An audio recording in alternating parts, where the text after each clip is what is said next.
அல்லேலூயா. சத்தமாக கரங்களை உயர்த்தி அல்லேலூயான்னு சொல்லுங்கள். நல்லா வலது கரத்தை உயர்த்தி அல்லேலூயா.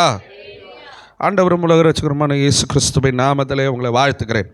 நேரடியாக நான் கர்த்தருடைய வார்த்தைக்கு போக விரும்புகிறேன்.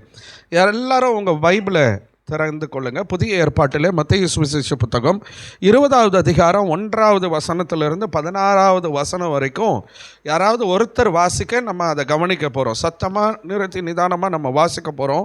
மத்தேயு சுவிசேஷ புத்தகம் 20வது அதிகாரம், இல்லை நானே வாசிக்கிறேன், ஏன்னா இங்கே ரெக்கார்ட் ஆகிட்டுருக்குது. அதனால் 1ஆம் அதிகாரம் 1வது வசனத்திலிருந்து 20வது அதிகாரம் 1வது வசனத்திலிருந்து 16வது வசனம் வரைக்கும். பரலோக ராஜ்யம் வீட்டெஜமானாகிய ஒரு மனுஷனுக்கு ஒப்பாய் இருக்கிறது. யாருக்கு ஒப்பாய் இருக்கிறது? வீட்டு எஜமானாகிய ஒரு மனுஷனுக்கு ஒப்பாய் இருக்கிறது. ஒரு ஹவுஸ் ஓனருக்கு ஒப்பாய் இருக்கிறதா, சரியா? அவன் தன் திராட்சை தோட்டத்துக்கு வேலையாட்களை அமர்த்த அதிகாலையிலே புறப்பட்டான். வேலையாட்களுடன் நாளொன்றுக்கு ஒரு பணம் கூலி பேசி, ஒரு நாளுக்கு ஒரு பணம் கூலி பேசி அவர்களை தன் திராட்சை தோட்டத்துக்கு அனுப்பினான். 3ஆம் மணி வேளையிலும் அவன் புறப்பட்டு போய் கடை தெருவிலே சும்மா நிற்கிற வேறு சிலரை கண்டு, நீங்களும் திராட்சை தோட்டத்துக்கு போங்க, நியாயமானபடி உங்களுக்கு கூலி கொடுப்பேன் என்றான். அவர்களும் போனார்கள். மறுபடியும் 6ஆம் 9ஆம் மணி வேளையிலும் அவன் போய் அப்படியே செய்தான்.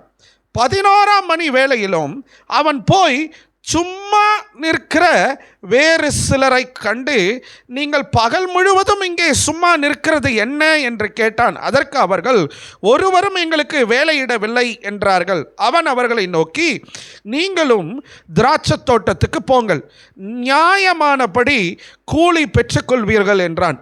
சாயங்காலத்தில் திராட்சை தோட்டத்துக்கு எஜமான் தன் காரியக்காரனை நோக்கி, நீ வேலையாட்களை அழைத்து பிந்தி வந்தவர்கள் தொடங்கி முந்தி வந்தவர்கள் வரைக்கும் அவர்களுக்கு கூலி கொடு என்றான். அப்பொழுது 11ஆம் மணி வேளையில் வேலை அமர்த்தப்பட்டவர்கள் வந்து ஆளுக்கு ஒவ்வொரு பணம் வாங்கினார்கள். முந்தி அமர்த்தப்பட்டவர்கள் வந்து தங்களுக்கு அதிக கூலி கிடைக்கும் என்று எண்ணினார்கள். அவர்களும் ஆளுக்கு ஒவ்வொரு பணம் வாங்கினார்கள். வாங்கி கொண்டு வீட்டு எஜமானை நோக்கி, பிந்தி வந்தவர்களாகி இவர்கள் 1 மணி நேரம் மாத்திரம் வேலை செய்தார்கள்.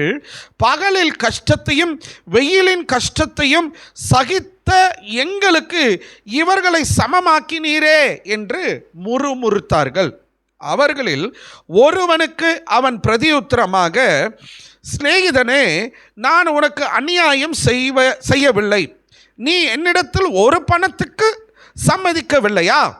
உன்னுடையதை நீ வாங்கி கொண்டு போ. உனக்கு கொடுத்தது போல பிந்தி வந்தவனாகி இவனுக்கும் கொடுப்பது என்னுடைய இஷ்டம். என்னுடையதை என் இஷ்டப்படி செய்ய எனக்கு அதிகாரம் இல்லையா? நான் தயாளனாய் இருக்கிறபடியால் நீ வன்கண்ணனாய் இருக்கலாமா என்றான். இவ்விதமாக பிந்தினோர் முந்தினோராயும் முந்தினோர் பிந்தினோராயும் இருப்பார்கள். அழைக்கப்பட்டவர்கள் அநேகர், தெரிந்து கொள்ளப்பட்டவர்களோ சிலர் என்றார். அல்லேலூயா. ரொம்ப அழகான ஒரு உவமையை ஆண்டவர் இந்த இடத்துல சொல்லுகிறத நம்ம பார்க்குறோம். இன்னைக்கு செய்தியின் தலைப்பு என்ன அப்படின்னா, வன்கண் பொறாமை. இது ரொம்ப நாளாக இதை நம்ம வாழ்க்கையில் ஃபேஸ் பண்ணுறோம், கேள்விப்படுறோம். இந்த வார்த்தைகளை குறித்து நம்ம பேசுகிறோம். ஆனால் வேதம் இதை குறித்து என்ன சொல்லுகிறது? பைபிளில் இருக்குன்னு சிலருக்கு தெரியும், பைபிளில் இருக்கான்னு கூட சிலருக்கு தெரியாது. வன்கண் பொறாமை. கடந்த நாளிலே சில தேவ மனிதர்களோடு நாங்கள் கூடி பேசி கொண்டு இருக்கும் பொழுது இந்த வார்த்தை பேச்சில் வந்துச்சு. அப்போ நான் இது என் இருதயத்தில் ஒரு உணர்வை கொடுத்துச்சு. அப்போ அந்த தேவ மனிதனோடு நான் இதை குறித்து ஆலோசித்தேன். அதுக்கப்புறம் நான் விட்டுட்டேன். நேற்று அல்ல, இன்றைக்கி அதிகாலையில், ஆண்டவரே இன்றைக்கி என்ன செய்தி கொடுக்கணும் எனக்கு தெரியலையப்பா, நீங்கள் தான் அப்படின்னும் பொழுது இந்த வார்த்தையை ஆண்டவர் எனக்கு மறுபடியுமாக ஞாபகப்படுத்தினார். வன்கண் பொறாமை. அல்லேலூயா. இதை எதிர்பார்க்குறீங்களா? நீங்கள் இதை குறித்து தியானம் பண்ணணும்னு சொல்லி தெரிஞ்சுக்கணுன்னு ஆசைப்படுறவங்க எத்தனை பேர்? ஆமென். வன்கண் பொறாமை. இந்த உவமையில பாருங்க, ஆண்டவர் இங்க சொல்றாரு, பரலோக ராஜ்யம் வீட்டு எஜமானாகிய ஒரு மனுஷனுக்கு ஒப்பா இருக்கிறது. ஒரு தோட்டத்து சொந்தக்காரன், ஒரு வீட்டு எஜமானன், ஒரு வீட்டில் இருக்கிற ஒரு எஜமானன், அவன் ஒரு திராட்சை தோட்டத்தை வச்சிருக்கிறான். இந்த திராட்சை தோட்டத்தை வச்சிருக்கிற எஜமான் திராட்சை தோட்டத்துக்கு வேலையாட்களை தேடுகிறார். சரியா? அவர் போய் என்ன பண்றாரு, வேலையாட்களை கூப்பிடுகிறார். 3ஆம் மணி நேரத்தில் போய் சிலர் நீங்க வரீங்களா, நான் உங்களுக்கு ஒரு நாளைக்கு ஒரு பணம் அப்படின்னு சொல்லி அங்கே பைபிளில் சொல்லப்பட்டிருக்குது, நான் கூலி கொடுக்குறேன், நீங்கள் வரீங்களா, வந்து செய்கிறீங்களான்னு கேட்கும்போது அவங்க நாங்கள் வந்து செய்கிறோம் அப்படின்னு காலையில் 3ஆம் மணி நேரத்தில் இவங்க போய் செய்கிறாங்க. அப்புறம் திரும்ப 6ஆம் மணி நேரம் திரும்ப போகிறாரு. அங்கே போனால் அங்கே கொஞ்சம் பேர் இருக்கிறாங்க. நீங்கள் இப்படி இருக்கிறீங்களே வேலை இல்லாமல், நான் வேலை இருக்குது என் திராட்சை தோட்டத்தில், அங்கே போங்க, நான் உங்களுக்கு சொன்னபடி அதே ஒரு பணம் ஒரு நாளைக்கு கூலியாக நான் கொடுக்குறேன்னு அங்கே இருக்கிற சிலரும் திராட்சை தோட்டத்துக்கு போனாங்க. 9ஆம் மணி நேரத்தில் திரும்பவும் போகிறாரு. 9ஆம் மணி நேரம்னா கிட்டத்தட்ட சாயந்தரம் ஆக போகுது. அந்த ஒரு டைம்னு நம்ம சும்மா அப்படி யூகித்து கொள்வோம். எனக்கு நம்மளுடைய கால கேலண்டரும் எபிரேய கால கேலண்டரும் வித்தியாசம். சரியா? நம்ம அதன்படி நம்ம நினைத்து கொள்ளக்கூடாது. 7th டே அட்வென்டிஸ்ட் சாட்டர்டே தான் அப்படின்னு சொல்லி அவங்க வந்து ஆராதிக்கிறாங்க. நான் குறை சொல்லலை. ஆக்சுவலி நம்முடைய கேலண்டருக்கும் ஹீப்ரூ கேலண்டருக்கும் நிறைய வித்தியாசம் இருக்கிறது. அதனுடைய மாதங்கள் வேறு, அதனுடைய நேரங்கள் வேறு, அதனுடைய நாட்கள் வேறு. சரியா? நான் அதை பற்றி இப்போ பேச வரலை. இப்போ என்ன ஆச்சு, 9ஆவது மணி நேரத்துக்கு போகிறாரு. அங்கேயும் சில பேரை சொல்கிறாரு, நீங்கள் வாங்க வேலை செய்யுங்க என் திராட்சை தோட்டத்தில், ஒரு நாளைக்கு ஒரு பணம் உங்களுக்கு கூலியாக கொடுக்குறேன், உங்களுக்கு சொன்னபடியே நான் கூலி கொடுக்குறேன் அப்படின்னு சொல்லி 9ஆவது மணி நேரத்தில் சில பேர் போய் திராட்சை தோட்டத்தில் வேலை செய்கிறாங்க. இது கூட பரவாயில்ல, 11ஆவது மணி நேரம் 5 மணின்னு வச்சுக்கிங்களேன், 6 மணிக்கு வேலை முடிச்சு வீட்டுக்கு போகணும். 5 மணிக்கு சிலரை கூப்பிடுறாரு. நீங்களும் எதுக்கு சும்மா, இந்த வேர்டை நீங்கள் நல்லா கவனிங்க, சும்மான்னு இருக்குது பாருங்க. அந்த சும்மா நிற்கிறவங்களுக்கு பாருங்க, அவங்க கிட்ட போய் கேட்குறாரு, ஏன் இப்படி நிற்கிறீங்க, என்ன நீங்கள் இப்படி நிற்கிறீங்கன்னு கேட்கும்போது, எங்களுக்கு யாரும் வேலை கொடுக்கல அப்படின்னு அவங்க ஒரு நல்ல விஷயத்த சொன்னதுனால, உங்களுக்கு வேலை கொடுக்கலையா, சரி நீங்கள் என் திராட்சை தோட்டத்துக்கு போங்க, நான் உங்களுக்கு என்ன பண்ணுறேன், ஒரு நாளைக்கு ஒரு பணம் கூலி சொன்ன மாதிரி நான் உங்களுக்கு கொடுக்குறேன் அப்படின்னு 11ஆம் மணி நேரத்தில் கூட சிலரை என்ன பண்ணுறாரு, திராட்சை தோட்டத்துக்கு வேலைக்கு அனுப்பி விடுறாரு. இப்போ வேலையெல்லாம் முடியுது. திராட்சை தோட்டக்காரனுடைய பொறுப்பாளர் ஒருத்தர் இருக்கிறான். அவங்கிட்ட போய் பிந்தி வந்தவர்கள் அப்படின்னா 11ஆவது மணி நேரம், அப்புறம் 9ஆவது மணி நேரம், இவங்களெல்லாம் கூப்பிட்டு சொன்னபடி ஒரு பணம் கொடுத்துரு அப்படின்னு சொல்கிறாங்க. ஸோ அவங்களாம் வந்து ஒரு பணம் வாங்கிறத பார்த்து இந்த 3ஆம் மணி நேரம் 6ஆம் மணி நேரம் வெயிலில் கஷ்டத்தில் வேர்வை சிந்தி கஷ்டப்பட்டு அவ்வளோ நேரம் வேலை செஞ்சவர்களெல்லாம் என்ன நினச்சிக்கிட்டாங்க அப்படின்னா, பிந்தி வந்தவங்களுக்கு 9ஆவது மணி நேரம் அல்லது 11ஆவது மணி நேரம் வந்தவங்களுக்கு ஒரு பணம் கூலியாக கொடுக்கப்படுது அப்படின்னா, காலையிலேருந்து வேலை செய்கிற நமக்கு என்ன பண்ணுவார், டபுளாக கொடுப்பாரு அப்படி சொல்லி எஜமான் நமக்கு இப்படி செய்ய போகிறாருன்னு எதிர்பார்த்து இவங்க போய் அங்கே கூலிக்கு நிற்கிறாங்க. அந்த காரியக்காரன் என்ன பண்ணுறான், அதே ஒரு பணம் கூலியே கொடுக்குறான். இதை வாங்கின அவர்களில் ஒருவன், இது என்ன எஜமானே, நாங்கள் காலையிலேருந்து இவ்வளவு கஷ்டப்பட்டோம், இவ்வளவு மணி நேரம் நாங்கள் வெயிலையும் வேர்வை சிந்தி இவ்வளவாய் நாங்கள் உழைத்திருக்கிறோம், இத்தனை மணி நேரம் நாங்கள் உழைச்சிருக்கிறோம், பிந்தி கடைசி நேரத்தில் வந்தவங்களுக்கும் நீங்கள் ஒரு பணம் தான் கூலி கொடுத்தீங்க, காலையிலேருந்து வேலை செஞ்சவங்களுக்கும் நீங்கள் ஒரு பணம் தான் கூலி கொடுத்தீங்க அப்படின்னு கேட்கும் பொழுது அவர் சொல்கிறாரு, என்னுடைய திராட்சை தோட்டம், என்னுடைய வருமானம், நான் சொன்னபடி, நான் வாக்கு பண்ணபடி, நான் என் இஷ்டத்துக்கு தாராளமாக நான் என்ன பண்ண முடியும், எவ்வளவு வேணால் நான் கொடுக்க முடியும். நீ எப்படி என்ன கேள்வி கேட்க முடியும், அது என்னுடைய காரியம், அதை பற்றி கேள்வி கேட்கறதுக்கு உனக்கு எந்த உரிமையும் இல்லை அப்படின்னு சொல்லிட்டு, இது வந்து ஒரு உவமையை ஆண்டவர் பரலோக ராஜ்யத்திற்கு ஒப்பனையாக சொல்லுகிறார். அங்கே ஒரு வேர்டு வருகிறது, வன்கண். என்ன வருது, வன்கண், ஈவில் ஐ அப்படின்னு சொல்லப்பட்டிருக்கிறது இங்கிலீஷில். என்னது, ஈவில் ஐ என்பதற்கு இந்த பகுதி ஒரு நல்ல ஒரு நமக்கு ஒரு சான்றாக இருக்கிறது.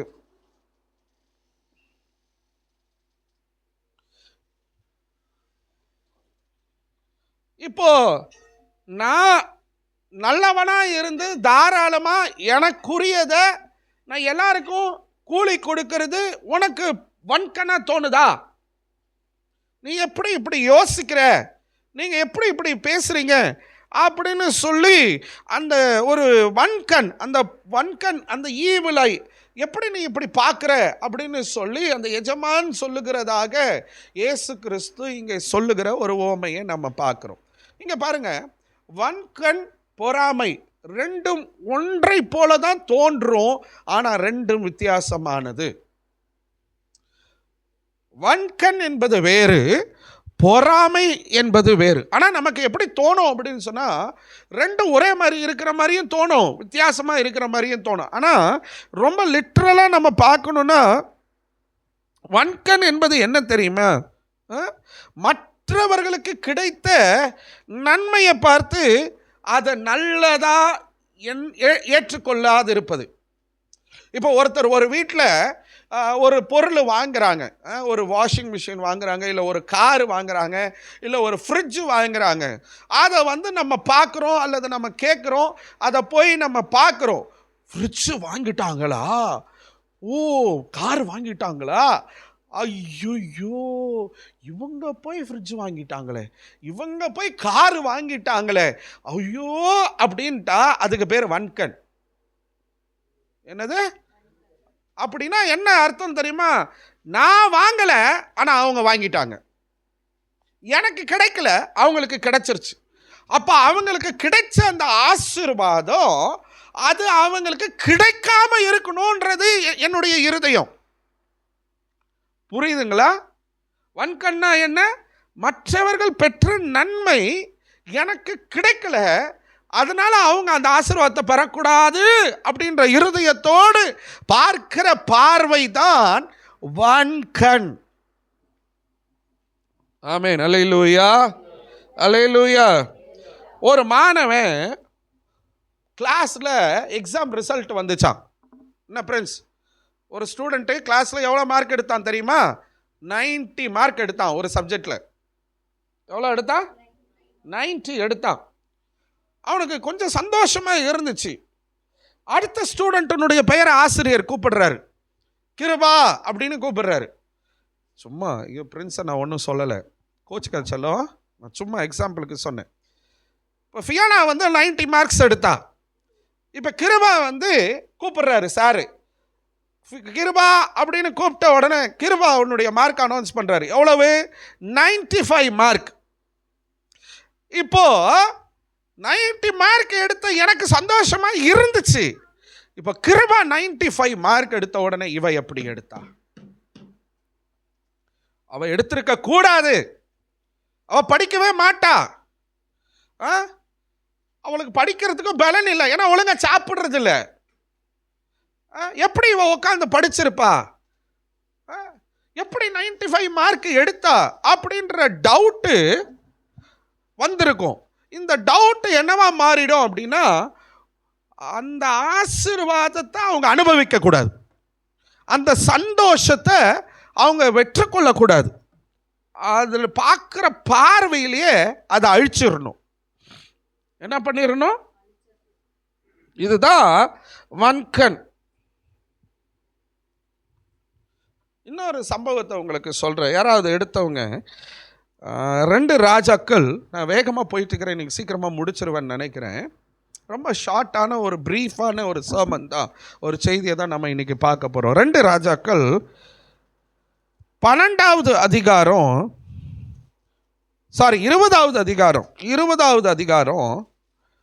12வது வசனத்தை வாசிங்க.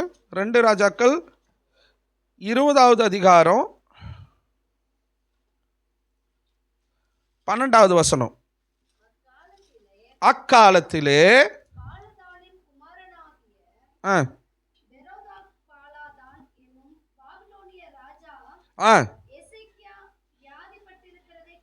பாபிலோனிய ராஜா எசேக்கியா ராஜா வியாதிப்பட்டிருக்கிறத கேட்டு அவனிடத்தில் நிருபங்களையும் வெகுமானத்தையும் அனுப்பினான். இப்போ இந்த எசேக்கியா ராஜா கர்த்தருடைய ஒரு தலைவனாக இருக்கிறான் ஜனங்களுக்கு. என்ன கவனிங்க, இவன் வியாதிப்படுறான். உங்களுக்கு தெரியும்ல, எசேக்கியா ராஜா தீர்க்கதரிசி வந்து சொல்றாரு, உன் காரியமெல்லாம் சரி பண்ணிக்கொள்ளு, ரெடி பண்ணிக்கோ, உன்னுடைய மரணம் வந்து விட்டது, உன்னுடைய மரணத்தின் நாள் வந்து சமீபித்துட்டது அப்படின்னு சொன்ன உடனே எசேக்கியா ராஜா ரொம்ப உடஞ்சி போறாரு.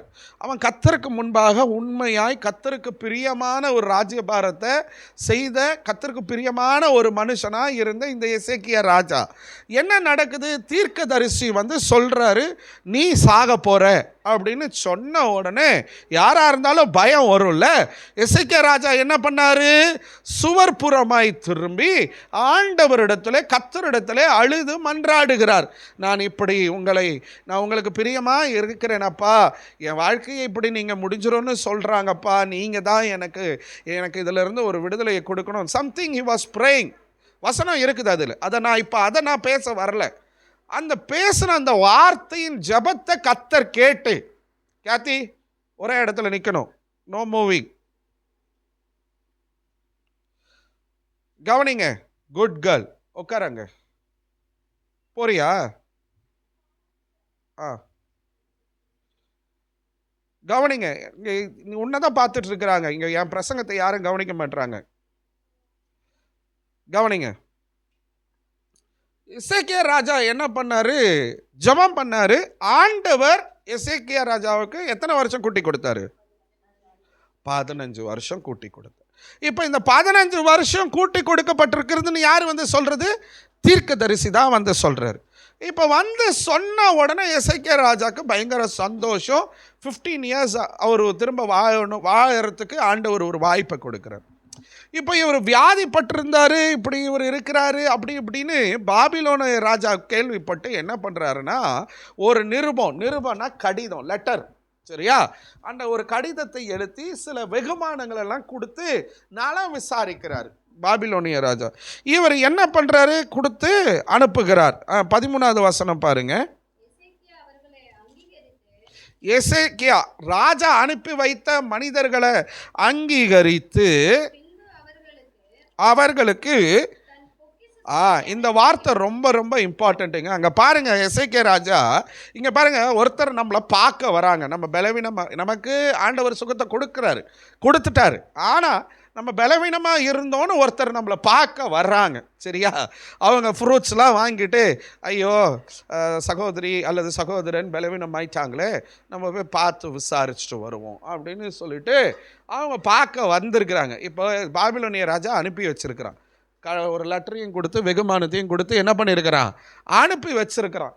இப்போ வந்தவங்களை நம்ம என்ன பண்ணுவோம், வாங்க உட்காருங்க அப்படின்னு சொல்லிட்டு அவங்களுக்கு ஒரு காஃபி போட்டு கொடுத்து அவங்க நலம் விசாரிக்கிறத கேட்டு எனக்கு ஒரு ப்ரேயர் பண்ணுங்க அப்படின்னு சொல்லி ப்ரேயர் பண்ணி அனுப்பிச்சிருவோம். இது தானே நடக்கிறது நார்மலாக. இல்லை நீங்கள் தான் வேறு ஏதாவது பண்ணுவீங்களா? அப்போ வாயை திறந்து சொல்லுங்கள். காலேப் தான் சொல்கிறேன். ஓ, எங்களுக்கு வியாதியே வரலன்னு சொல்கிறீங்களா?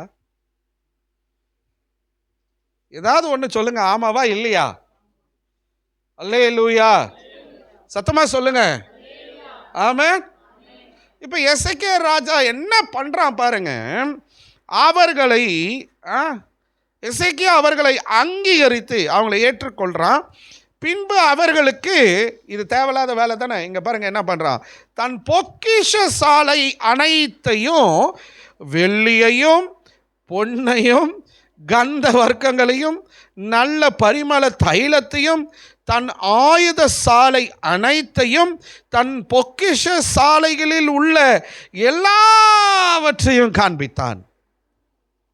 உங்களை நலம் விசாரிக்க வந்து உங்களை உங்கள் வீட்டுக்கு கூட்டு போய், பெட்ரூம் கூட்டு போய், பீரோவில் இருக்கிற நகைங்க, சொத்து பத்திரங்க, காசு, பேங்க் பேலன்ஸ், பாஸ்புக்கு எல்லாத்தையும் காமிப்பீங்களா? தலைவராக தான் செஞ்சுருக்கிறாரு. என்ன பண்ணியிருக்கிறாரு? எல்லாத்தையும் காண்பிக்கிறார். எனக்கு ஒரு தேவ மனுஷன் இப்படி சொன்னார். ஒருத்தர் வந்து, அவர் சொன்னது ஞாபகம் வருது எனக்கு. ஒருத்தர் வந்து அந்த ஊழியக்காரர்கிட்ட சொன்னாராம், பிரதர் இந்த மாதிரி வந்து ஒரு லேண்டு ஒன்று எங்கே சேல் ஆகணும், அது இத்தனை கோடி போகும். இத்தனை கோடி, எத்தனை கோடி? இத்தனை கோடி. எத்தனை கோடி? இத்தனை கோடி, சரியா? இத்தனை கோடி போகும். அது சேல் ஆகணும்னு நீங்கள் ஜெபம் பண்ணுங்க பிரதர் அப்படின்னாராம். ஓ அப்படிங்களா பிரதர், எத்தனை கோடி பிரதர், எவ்வளோ இடம், எந்த ஏரியா, எவ்வளோ போவோம் அப்படின்னா, பிரதர் அது ஒரு ஒரு சுமாராக ஒரு இவ்வளோ இருக்கும் பிரதர். எவ்வளோ, அதான் எவ்வளோ இருக்கும், எத்தனை சென்ட் இருக்கும், சுமாராக இவ்வளோ இருக்கும் பிரதர். ஐயா எவ்வளோ இடம் இருக்கு, சுமாராக இருக்கும். இவர் புரிஞ்சுக்கிட்டாரு. ஓகே, ஜெபிக்க சொன்ன நபர் நம்மகிட்டே அந்த இடத்தினுடைய ரகசியங்களையும் சொல்ல விரும்பல, அது என்ன விலை மதிப்புக்கு விற்கும்ன்றதையும் நம்ம கிட்ட சொல்ல விரும்பலன்றதை he understood. அவர் புரிஞ்சுக்கிட்டாரு. நான் உங்களுக்கு ஜெபம் பண்ண மாட்டேன்ட்டார். எப்படி கரெக்டு தானே? நான் உங்களுக்கு ஜெபம் பண்ண மாட்டேன் பிரதர். என்ன பிரதர் இப்படி சொல்றீங்க? ஏங்க, ஒரு ஊழியக்காரர்கிட்ட ஜெபிக்கணும், உங்களுக்கு ஒரு ஆசீர்வாதம் வரணும்னு சொல்கிறீங்க. ஆனால் ஊழியக்காரங்கிட்ட நீங்கள் என்ன, நான் என்ன என்ன பண்ண போகிறேன், உங்கள் இடத்தினுடைய அளவை சொன்னால் நான் ஏதாவது பண்ணிட போகிறேன்னா, இல்லை நீங்கள் இவ்வளோ லட்சத்துக்கும் இத்தனை கோடிக்கும் நீங்கள் விற்றுட்டீங்கன்னா எனக்கு காணிக்க கொடுக்கணும், நான் உங்கள் வீட்டு வாசலில் நிற்க போகிறேன்னா, இல்லை ஏதாவது பண்ண போகிறேன்னா, உங்களுக்கு என்கிட்ட சொல்கிறதுக்கு விருப்பம் இல்லை. அறக்குறையாக சொல்லிவிட்டு என்னை ஜெபம் பண்ணுன்னு சொன்னாலாம் நான் சொல்ல மாட்டேன், பண்ண மாட்டேன். இப்படி என்னை நம்பிக்கை இல்லாமல் என்கிட்ட ஜெபம் பண்ணுன்னு சொல்கிறதுக்கு உங்களுக்கு நான் ஜெபிக்கவே மாட்டேன். இதெல்லாம் கேட்டுக்கிட்ட யாராவது ஜெபிக்கிற ஆட்கள் இருப்பாங்க, அவங்ககிட்ட போய் ஜெபம் பண்ணுங்க, கிளம்புங்கட்டார். கரெக்டா தப்பா சொல்லுங்க? ஊழியக்காரங்கிட்ட நிறைய பேர் ஊழியக்காரங்கிட்ட என்ன பண்ணுறதில்ல, எதையுமே சொல்கிறது இல்லை. ஆமாம் தானே? நம்ம சபையில் சிலர் அப்படி இருக்கிறாங்க. சிலர் சொல்கிறாங்க, தன் தாய் தகப்பன், தன் கணவன், தன் மனைவி, தன் பிள்ளைங்க கிட்ட சொல்லாத விஷயத்த கூட என்கிட்ட சொல்கிறாங்க. கர்த்தர் இதை ஆசீர்வச்சிருக்கிறார் பாஸ்டர், கர்த்தர் எங்களை இப்படி ஆசீர்வதிக்கணும், ஜெபம் பண்ணுங்க பாஸ்டர். அந்த ஆசீர்வாதம் வந்தாலும், இல்லை என்கிட்ட ஜெபிக்கிறதுக்கு சொல்லாமலேயே சில ஆசீர்வாதங்கள் வந்தாலும் என்கிட்ட சொல்கிறாங்க, பாஸ்டர் எங்களை ஆண்டவர் இப்படி ஆசீர்வச்சிருக்கார் பாஸ்டர். ஆனால் சிலர் எதுவுமே சொல்கிறதில்ல, கஷ்டத்தை மட்டும்தான் சொல்லுவாங்க. பரவாயில்ல, உங்கள் கஷ்டத்துக்கு நீங்கள் சொல்லி எங்களை ஜெபிக்க சொல்கிறதுக்கு தான் நாங்கள் இருக்கிறோம். ஆமேன். ஆமேன். அது கூட வர மாட்டுது. அல்லேலூயா. ஆசீர்வாதம் வந்தால் சொல்கிறதே கிடையாது. எங்கள் அம்மா ஒரு இடத்துக்கு அட்வான்ஸ் பண்ணுறதுக்கு எங்கள் பாஸ்டரை இங்கேருந்து கிட்டத்தட்ட ஒரு 17 கிலோமீட்டர் கார் வச்சு கூட்டிகிட்டு போனாங்க, ஒரு இடத்துக்கு அட்வான்ஸ் பண்ணுறதுக்கு. அந்த இடத்த நீங்கள் பாருங்கள் பாஸ்டர், நீங்கள் ஜெபம் பண்ணுங்கள், ஆண்டவர் அனுமதிச்சா நான் அந்த இடத்த வாங்குறேன். பாஸ்டர் நோ சொல்லியிருந்தாருன்னா எங்கள் அம்மா அந்த இடத்த வாங்கியிருக்க மாட்டாங்க. ஹலோ, எப்படி நம்மளாம் எப்படி? எங்கள் பாஸ்டர், அவர் இசிஐ பாஸ்டர் உதயசூரியன் பாஸ்டர், என் மனைவிக்கு தெரியும். அவர் ஜெபம் பண்ணிட்டு வாங்குங்க சிஸ்டர் அப்படின்னு சொன்ன பிறகு தான் எங்கள் அம்மா 1000 ரூபாவோ 5000 ரூபாவோ அட்வான்ஸ் பண்ணாங்க. அதுக்கப்புறம் பேலன்ஸு ஒரு தொகை கொடுக்க போனாங்க எங்கள் அம்மா. அப்போவும் பாஸ்டரை கூப்பிட்டாங்க. 17-18 கிலோமீட்டரு. நாங்கள் அயனாவரத்தில் இருந்தோம். நாங்கள் இடம் வாங்கினது Ambattur Ayyappakkam Dunlop company back சைடில். எங்கள் அம்மா கூட்டிகிட்டு போனாங்க பாஸ்டர் 2வது தடவை காரு வச்சு, நீங்கள் வரணும் பாஸ்டர் அப்படின்னு சொல்லி கூட்டிகிட்டு போய் ஒரு அமௌண்ட்டு அட்வான்ஸ் கொடுத்தாங்க. அதுக்கப்புறம் எங்கள் அம்மா செத்து போயிட்டாங்க ஆக்சிடெண்ட்டில். அதுக்கப்புறம் நான் வேண்டான்னு சொன்னேன். அதுக்கப்புறம் அதை வாங்கியே நத்தம் புறம்போக்கு இடத்த வாங்கி தொலைச்சாங்க. அதில் வீடை கட்டணுன்னாங்க. நாங்கள் வேண்டான்னு சொன்னோம். சரி சின்னதாக ஒரு ரூம் போடுங்க அப்படின்னா, டெல்லியில் இருக்கிற பேராயர் பெருசாக போடணும்னு வெட்டி பந்தாக்கு அந்த ப்ராஜெக்டை பெருசாக எழுதுது. என் மனைவனுடைய 45 பவுன் நகையும் போச்சு. வீடியோ ரெக்கார்ட் ஆகிட்டு இருக்கு, யூடியூப்பில் போடத்தான் போகிறேன். 45 பவுனும் போச்சு. அன்னைக்கு ஒரு பவுனு 4000 ரூபாய். எத்தனை பவுன் அடமானம் வச்சேன், எத்தனை பவுனை விற்றேன், எதுவுமே எனக்கு தெரியாது. இன்னைக்கு 45 பவுன் இருந்திருந்தால் நாங்கள் லட்சாதிபதி. எங்கள் மாமியார் எனக்கு 5 பவுன் போட்டாங்க, என் ஒய்ஃபுக்கு 45 பவுன் போட்டாங்க. போட்ட வெட்டிங் ரிங்கே கொண்டு போய் ஃப்ரீடம் ஆல்வின் தாமஸ் கான்சர்ட்டில் கொண்டு போய் காணிக்க பையில் போட்டு விட்டேன். கல்யாணம் ஒரே மாதத்தில். கத்திரிக்காக கொடுத்தோம், அதெல்லாம் யோசிக்கல, அனாமத்தா போச்சு. என்ன சொல்ல வரேன் பாருங்க. ஊழியக்காரர் சொல்லிட்டாரு, அது நத்தம் புறம்போக்கா இல்லை டிடிசிபி அப்ரூவ்டா, அதெல்லாம் எங்கள் அம்மா பார்க்கவே இல்லை. ஊழியக்காரர் சொல்லிட்டாரு, வாங்கிட்டாங்க. எங்கள் அம்மா கண்மூடித்தனமாக தேவ மனுஷனை நம்பினாங்க, அவருக்குள்ளே இருக்கிற கத்தரை நம்பினாங்க. ஒருவேளை எங்கள் அம்மா இருந்திருந்தாங்கன்னா அதை ஏதாவது ஒன்று பண்ணி அது என்ன பண்ணியிருப்பாங்க, அது ஜபத்தோடு அதை அப்ரூவலுக்கு மூவ் பண்ணி அதிகாரிகளில் பேசி கத்தருடைய இரக்கத்தை வாங்கி சம்திங் ஏதோ நடந்திருக்கும். பட் அதுக்குள்ளே அவங்க கத்தருடைய சமூகத்துக்கு போயிட்டாங்க, விபத்தில் மறித்து. நான் என்ன சொல்ல வரேன், ஒன் கண், ஒன் கண். நாம நல்லா இருக்கிறோமோ இல்லையோ மற்றவங்க நல்லா இருக்கக்கூடாது. நமக்கு இருக்கோ இல்லையோ, எனக்கு இல்லைனாலும் பரவாயில்ல, அவங்க கிட்ட இருக்கக்கூடாது, அவங்க அதை வாங்கக்கூடாது. பார்க்குற பார்வையிலே புதுசாக வாங்கின வாஷிங் மிஷின் ஒரே நாளில் ரிப்பேர் ஆகிடும். பார்க்குற பார்வையில் புதுசாக வாங்கின காரு, பார்வையில் சொல்கிறேன் நான். அதனால தான் நிறைய பேர் நிறைய விஷயங்களை என்ன பண்ண மாட்டாங்க, வெளியே சொல்லக்கூடாது. எசேக்கியா ராஜா அதுக்கு பெஸ்ட் எக்ஸாம்பிள். எசேக்கியா ராஜா பெஸ்ட் எக்ஸாம்பிள். என்ன பண்ணாரு பாருங்க, 2 ராஜாக்கள் 20வது அதிகாரம் பாருங்க. எல்லாத்தையும் கூட்டிட்டு போய் காட்டுறாரு, பொண்ணு வெள்ளி ஆயுத சாலையை. ஏங்க, ஒரு அந்நிய தேசத்து ராஜாங்க, பாபிலோனிய ராஜாவை ஒரு ராஜா தன்னுடைய ஆயுத சாலை, அது என்னது தெரியுமா, ஆயுத கிடங்கு, கத்தி ஈட்டி கேடகம் அருவாளி இதெல்லாம் செய்கிற இடம், யுத்தத்துக்கு பயன்படுத்துகிற ஆயுதங்கள் செய்கிற இடம். நம்ம நாட்டு மிலிட்ரியில் செய்யப்படுகிற இந்த துப்பாக்கி பீரங்கி செய்கிற HVF ஃபேக்ட்ரி ஆவடியில் இருக்குது, அங்கே தான் செய்வாங்க. சரியா, HVF ஃபேக்ட்ரி, ஹெவி வெஹிக்கல்ஸ் ஃபேக்ட்ரின்னு ஒன்று இருக்குது ஆவடியில். அங்கே அதே போல் இந்தியாவில் பல இடங்களில் இருக்குது. சென்ட் தாமஸ் மவுண்டில் பின்னாடி ஒரு குடோன் இருக்குது, அங்கே ஆயுதங்கள் இருக்கிறது. அதுக்குள்ளே யாருமே போக முடியாது. மிலிட்ரி சீக்ரெட்ஸை யாருமே வெளியே விடக்கூடாது, தெரியுமா? அந்த சீக்ரெட்டை எவனாலும் அவன் தேச துரோகி, அரெஸ்ட் பண்ணி பயங்கரமான பனிஷ்மெண்ட்டுக்குள்ளே கொடுப்பாங்க. இந்த எசேக்கியா ராஜா பாருங்க, எவ்வளோ பைத்தியக்காரத்தனமான ஒரு வேலையை செய்கிறாரு. ஆயுத சாலையை கொண்டு போய் பாபிலோனிய மனிதர்களுக்கு காண்பிச்சு கொடுக்குறான். நான் எவ்வளவா ஆசீர்வதிக்கப்பட்டிருக்கிறேன் பாரு, நான் எவ்வளவா ஆசீர்வதிக்கப்பட்டிருக்கிறேன் பாரு, நான் எப்படியெல்லாம் ஆசீர்வதிக்கப்பட்டிருக்கிறேன் பாரு அப்படின்னு சொல்லி.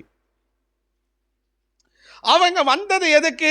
நீ வியாதிப்பட்டிருக்கிற, நீ பலவீனமாக இருக்கிற, உன்னை விசாரிக்கிறதுக்கு வந்தாங்களா? வந்தீங்களா? ஓ தேங்க்யூ, வெகுமானங்களை வாங்கினியா? அவங்களுக்கு நீ உன்னால் முடிஞ்சதை செஞ்சு அனுப்பி விடுறது தான் உன்னுடைய வேலை.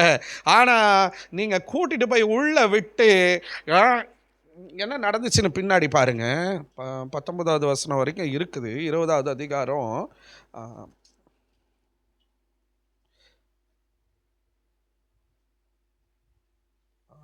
20வது அதிகாரம், ஒரு நிமிஷம்.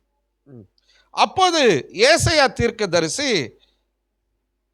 எசேக்கியா ராஜாவினிடத்தில் வந்து, அந்த மனுஷர் என்ன சொன்னார்கள், எங்கே இருந்து உம்மிடத்தில் வந்தார்கள் என்று கேட்டான். அதற்கு எசேக்கியா, பாபிலோன் என்னும் தூர தேசத்திலிருந்து வந்தார்கள் என்றான். அப்போது அவன், உம்முடைய வீட்டில் என்னத்தை பார்த்தார்கள் என்று கேட்டான். அதற்கு எசேக்கியா, என் வீட்டில் உள்ள எல்லாவற்றையும் பார்த்தார்கள், என் பொக்கிஷங்களில் நான் அவர்களுக்கு காண்பியாத பொருள் ஒன்றுமே இல்லை. அப்படின்னா என்ன அர்த்தங்க? எனக்கு இருக்கிற பொக்கிஷங்களில் நான் இதை காட்டலைன்னு சொல்கிறதுக்கு ஒன்றுமே இல்லை. எவ்ரிதிங் ஐ ஷோட் டு தெம், எல்லாத்தையும் காமிச்சிட்டேன். அடுத்தது பாருங்க. அப்பொழுது ஏசாயா எசேக்கியாவை நோக்கி, கர்த்தருடைய வார்த்தையை கேளும். இப்போ வருது பாருங்க வார்னிங். இதோ நாட்கள் வரும், அப்பொழுது உமது வீட்டில் உள்ளதிலும் உமது பிதாக்கள் இந்நாள் வரைக்கும் சேர்த்ததிலும் ஒன்று மீதியாக வைக்கப்படாமல் எல்லாம் பாபிலோனுக்கு கொண்டு போகப்படும். நீர் பெறப்போகிற உமது சந்தானமாகிய உமது குமாரர்களிலும் சிலர் பாபிலோன் ராஜாவின் அரண்மனையிலே அரண்மனை வேலைக்காரராய் இருப்பார்கள் என்று கர்த்தர் சொல்லுகிறார் என்றான். அப்பொழுது எசேக்கியா ஏசாயாவை நோக்கி, நீர் சொன்ன கர்த்தருடைய வார்த்தை நல்லது தான் என்று சொல்லி, என் நாட்களிலாவது சமாதானமும் உண்மையும் இருக்குமே என்றான். எசேக்கியாவின் மற்ற வர்த்தமானங்களும் அவனுடைய எல்லா வல்லமையும், அவன் ஒரு குலத்தையும் சாலகத்தையும் உண்டாக்கினதினாலே தண்ணீரை நகரத்துக்குள்ளே வர பண்ணினதும் யூதாவுடைய ராஜாக்களின் நாளாகம புஸ்தகத்தில் அல்லவோ எழுதியிருக்கிறது. எசேக்கியா தன் பிதாக்களோடு நித்திரை அடைந்த பின் அவன் குமாரனாகிய மனாசே அவன் ஸ்தானத்தில் ராஜாவானான். கர்த்தருடைய வார்த்தை வருகிறது. என்னத்தை காமிச்ச அப்படின்ன உடனே எல்லாத்தையும் காமிச்சிட்டேன். நான் என்கிட்ட இருக்கிற ஆசீர்வாதங்களில், என்கிட்ட இருக்கிற பொக்கிஷங்களை நான் காண்பிக்கலன்றது எதுவுமே இல்லை, நான் எல்லாத்தையும் அவங்களுக்கு காண்பிச்சிட்டேன் அப்படின்னு எசேக்கியா சொன்னது தான் விட்டாரு பாருங்க ஒரு வார்த்தை ஆண்டவர். டேய், நீ சம்பாதிச்சது மாட்டோம் இல்லை, உங்கள் அப்பா அம்மா சொத்து சேர்த்து வச்சாங்க பத்தியா, எல்லாம் பாபில் ஒரு நாள் வரும், எல்லாம் பாபிலோனுக்கு போயிடும். உன்னுடைய சந்தான பிள்ளைகள், சந்ததி, தலைமுறை, ஆசீர்வாதம் எல்லாமே, எவ்ரிதிங், அவங்கெல்லாம் என்ன பண்ணுவாங்க தெரியுமா? உன் பிள்ளைங்கள்லாம், உன் தலைமுறைலாம் பாபிலோன் அரண்மனையில், ராஜாவினுடைய அரண்மனையில் வேலையாட்களாக இருப்பார்கள். அவ்வளோ பெரிய ஒரு தரித்திரத்திற்கு நீ தள்ளப்படுவ. காரணம் என்ன தெரியுமா? கர்த்தர் உனக்கு கொடுத்த ஆசீர்வாதங்களை நீ மற்றவர்களுக்கு காண்பித்து கொடுத்தபடியினாலே. தேவன் உனக்கு ஒரு ஆசீர்வாதத்தை கொடுக்கிறான்னா இங்க வந்து சாட்சி சொல்ல உனக்கு வாய் வலிக்கும்.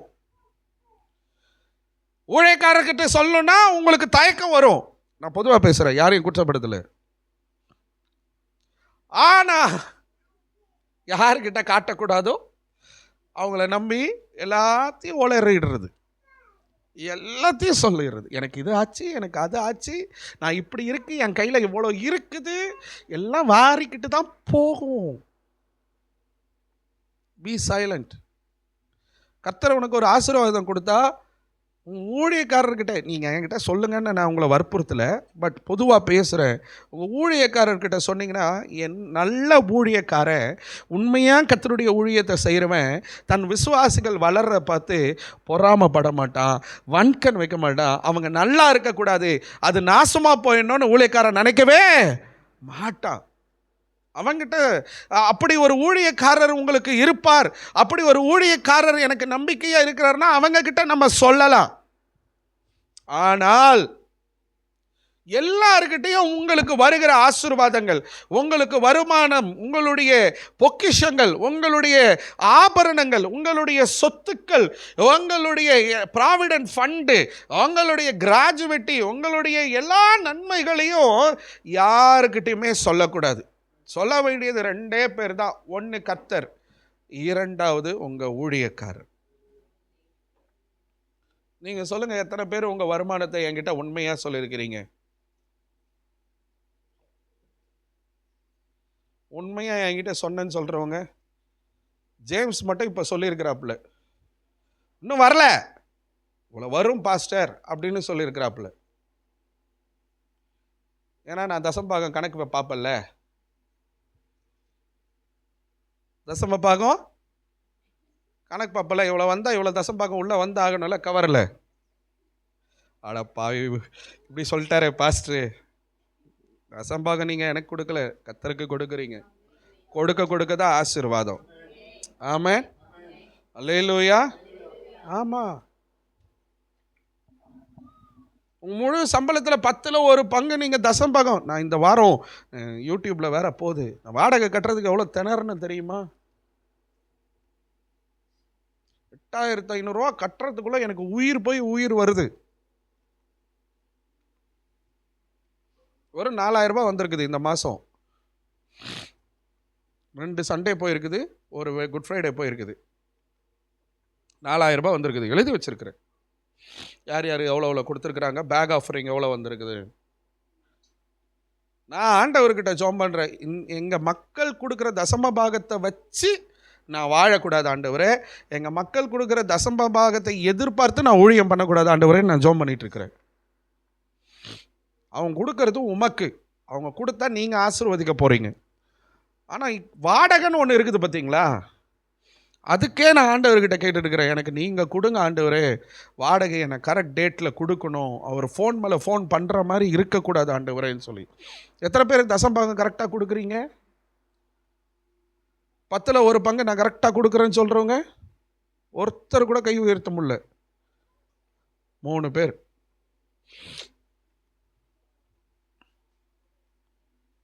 $100 சம்பாதிச்சாலும் 10 ரூபா எடுத்துட்டு வந்து கொடுக்கணும். நான் நேற்று பைபிள் கிளாஸ் எடுத்தேன் ஈரோட்டில். அங்கே ஒரு தங்கச்சி இருக்கிறாங்க, அவங்க மேரிடு, 2 குழந்தை இருக்குது. அந்த தங்கச்சி அவங்க வீட்டுக்காரர் வந்து வேலைக்கே போக மாட்டாராம். சில நாள் வேலைக்கு போனார்னா வீட்டில் காசே கொடுக்க மாட்டாராம் ஹஸ்பண்ட். அப்போ நான் சொன்னேன், வீட்டில் காய்கறி, டெய்லி தேவையான பொருட்கள், பிள்ளைக்கு பால் இதெல்லாம் வாங்கிறதுக்கு காசு கொடுக்குறாரா? அதுக்கு கொடுக்குறாரு பாஸ்டர். எவ்வளோ கொடுப்பாரு? ஒரு குத்து மதிப்பாக எவ்வளோ கொடுப்பாரு பாஸ்டர்? சரி, 100 ரூபா கொடுக்குறாருன்னு வச்சுக்கம்மா. 100 ரூபாவில் 90 ரூபா செலவு பண்ணிட்டு 10 ரூபா உன்னால் எடுத்து வைக்க முடியாதா கர்த்தருக்கு? அது உனக்கு கொடுக்கப்படுகிற ஆசீர்வாதம் தானே. உன் ஹஸ்பண்ட் தானே கொடுக்குறாரு, உன் கையில் கொடுக்குறாருல. 100 ரூபா கொடுத்தாருன்னா 90 ரூபாவை செலவு பண்ணிட்டு 10 ரூபா நீ எடுத்து வையுமா, அதை சேர்த்து வையுமா, அதை எடுத்துகிட்டு வந்து நீ தேவனுடைய சமூகத்தில் படையுமா அப்படின்னு சொன்னேன். அந்த பிள்ளை நான் சொல்லி கொடுத்து ஒரு 2-3 மாதம் ஆயிடுச்சு. நேற்று நான் சொல்லும் பொழுது அந்த பிள்ளை சொல்லுது, பாஸ்டர் நீங்கள் சொல்லி கொடுத்ததை நான் ஃபாலோ பண்ணிகிட்ருக்கிறேன் பாஸ்டர், நான் ஆசீர்வாதமாக இருக்கிறேன். அவங்க ஹஸ்பண்ட் டெய்லி தக்காளி, வெங்காயம், பால் வாங்கிறதுக்கு கொடுக்குற காசில் 10ல் 1 பங்கு அந்த தங்கச்சி எடுத்து வச்சுருது. 100 ரூபா கொடுத்தா 100 ரூபாவையும் செலவு பண்ண வேண்டிய அவசியம் இல்லைல்ல. நமக்கு 10 தான், 150 ரூபா தேவையாக இருக்கும். அவர் 100 ரூபா தான் கொடுத்துட்டு போவார். 150 ரூபா தேவையில் 100 ரூபா வச்சு ஒப்பேற்ற முடிகிற நமக்கு 90 ரூபா வச்சு ஒப்பேற்ற முடியாதா? அவங்க தானே குடும்ப ஸ்திரீகள். ஆமே, இருக்கிறத வச்சு ஓட்டுறது தானே நம்ம ஆட்கள். அதில் தேறினவங்களாச்சே குடும்ப பெண்கள். சென்னையில் ஒரு வண்டி கடையில் ஒரு தங்கச்சி, ஒரு சகோதரி சொல்கிறாங்க, என் வருமானம் 10,000ங்க, இந்த 10,000த்தில் நான் ஒரு மாதத்தில் நான் வாழ்ந்து முடிச்சிடறேங்க. என் பிள்ளைகளுக்கு ஃபீஸ் கட்டுறேன், என் போக்குவரத்து பார்த்துக்கிறேன், மெடிக்கல் பார்த்துக்கிறேன், எங்களுக்கு சாப்பாடு பார்த்துக்கிறேன், வீட்டு வாடகை பார்த்துக்கிறேன், எல்லாமே பார்த்துக்கிறேன். 10,000 ரூபா போதுங்களா? போதும் சார், இருக்கிறத வச்சு சுகமாக குடும்பம் நடத்துவோம். நம்ம சகோதரிமார்களுக்கு அந்த தாளந்து உண்டு, அந்த கிருபை உண்டு. 100 ரூபாயில் 150 ரூபா, 180 ரூபா தேவையா இருக்கும் இன்னைக்கு. ஆனால் 100 ரூபா தான் கொடுத்துட்டு போயிருப்பார் கணவர். என்ன கவனிக்கிறீங்களா? அந்த 100 ரூபாயில் 10 ரூபாவை ஆண்டவருக்கு எடுத்து வச்சுட்டு 90 ரூபாவில் செலவு நடத்த உங்களால் முடியும். ஏன் செய்ய மாட்டீங்க? சரி, நான் அதுக்கு போல இப்போ விஷயத்துக்கு வரேன். வன்கண் எல்லாவற்றையும் காண்பித்து கொடுத்த நான் சொல்கிறேன், உங்கள் வீட்டில் எந்த ஆசீர்வாதம், ஒரு சின்ன பொருள் வாங்கினா கூட யாருக்கிட்டையும் சொல்லாதீங்க. அவங்களா தெரிஞ்சுக்கினா தெரிஞ்சுட்டு போட்டோம். ஆமென், அல்லேலூயா. கர்த்தர் சொல்லுன்னு சொல்கிற வரைக்கும் சொல்லாதீங்க. உங்கள் வீட்டுக்குள்ளே சகோதரியாக இருக்கட்டும், சகோதரனாக இருக்கட்டும், யாரானா இருக்கட்டும். இன்றைக்கி அப்பா அம்மாவை கூட சில நேரங்களில் நம்புறது கொஞ்சம் கஷ்டமாக இருக்குது. ஏன்னா திருமணம் ஆன பிறகு என்ன பண்ணிடுறாங்க, டிஃப்ரென்ஷியேட் பார்த்துடுறாங்க. நம்ம கொஞ்சம் ஒரு பொருளை வாங்கிட்டோம்னா தங்கச்சிக்கு இல்லையே, இவோ வாங்கிட்டாலே அப்படின்ற ஒரு எண்ணம் வந்துடுது. இந்த மாம்ச ரீதியாக வர்றது. நான் தாய் தகப்பனை குறை சொல்லலை, அவங்க எவ்வளோ கஷ்டப்பட்டு வளர்த்துருப்பாங்க எல்லாரையும். நான் சொல்ல வரேன், எதையுமே சொல்லாதீங்க. கர்த்தர் கொடுத்தாரா, சந்தோஷம், ஸ்தோத்திரம் பண்ணிவிட்டு அமைதியாக இருங்க. ஆமென், அல்லேலூயா. அவர் பாருங்க, இடத்த விற்கிறதுக்கு முன்னாடியே இப்படி பேசுகிறாரு. இத்தனை இடம், இத்தனை கோடி. எத்தனை இடம் ஃபாதர்? இத்தனை இடம் பிரதர். நமக்கு பேசவா சொல்லி தரணும்? தம்பி எங்கடா இருக்க அப்படின்னா, வெளியே இருக்கேன் பாஸ்டர். சிஸ்டர் எங்கடா இருக்கீங்க? எங்கே இருக்கீங்க சிஸ்டர்? வெளியே இருக்க பாஸ்டர். வெரி குட், பாராட்டுறேன் நான். அப்படி தான் சொல்லணும். பாஸ்டர் இங்கே வந்தேன் பாஸ்டர், இப்படி போனேன் பாஸ்டர், இந்த கடைக்கு வந்தேன் பாஸ்டர், வீட்டில் இது இல்லையா, இது வாங்கிட்டு போகிறது வந்தேன் பாஸ்டர். தேவையில்லை, வெளியே இருக்கிறேன். ஆமென், வெளியே இருக்கீங்களா? சரி, நான் அப்புறம் பேசுகிறேன். அதுதான் நன்மையானது, நல்லது. ஆமென். ஊழியக்காரருக்கே அப்படி மற்றவங்களை வீட்டுக்குள்ளே விட்டு சிலர்லாம் வந்தாங்கன்னா இப்படி நம்ம முகத்தை பார்த்து பேச மாட்டாங்க, பார்த்துருக்கீங்களா? அம்மா ஜெனி நல்லா இருக்கியாம்மா? அப்படியா? அப்புறம் எப்படி இருக்கிற? பித்தளை பாத்திரம் ஓட்டையாயிடும்.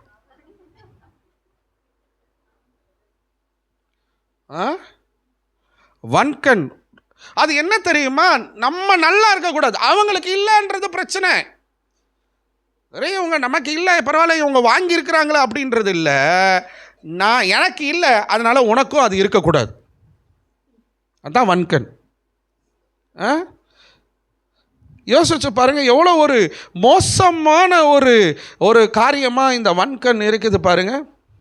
பிறரின் நன்மையை ஏற்க முடியாத மனம், பிறரின் ஆசீர்வாதத்தை ஏற்றுக்கொள்ள முடியாத இருதயம். ஓப்பனாக சொல்கிறேன், கடந்த நாளில் ஒரு வளகாப்பு நிகழ்ச்சிக்கு நாங்கள் போனோம். என் மனைவி இப்படியே சொல்லி நான் வரலப்பான்னு சொல்லிட்டாங்க. உங்களுக்கு தெரியும் ஏன் வரல அப்படின்னு. அவங்களால அங்கே வந்து நிற்கிறதுக்கு மனசு இல்லை. ஆனால் நான் போயே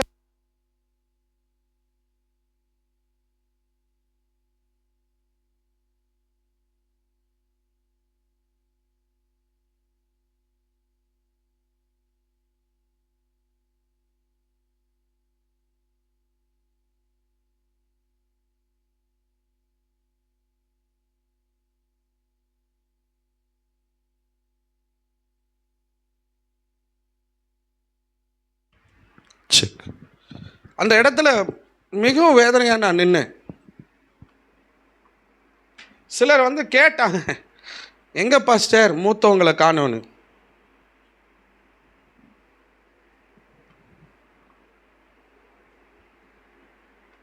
எங்க பாஸ்டர் மூத்தவங்கள காணோம், வரல சிஸ்டர் அப்படின்னு.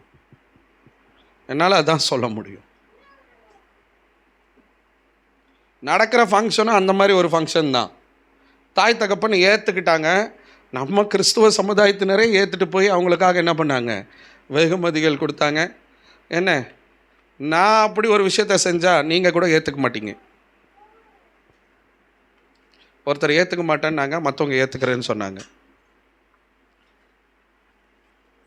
ஏற்றுக்கிறதும் ஏற்றுக்காததும் கர்த்தருடைய கரத்தில் இருக்குது.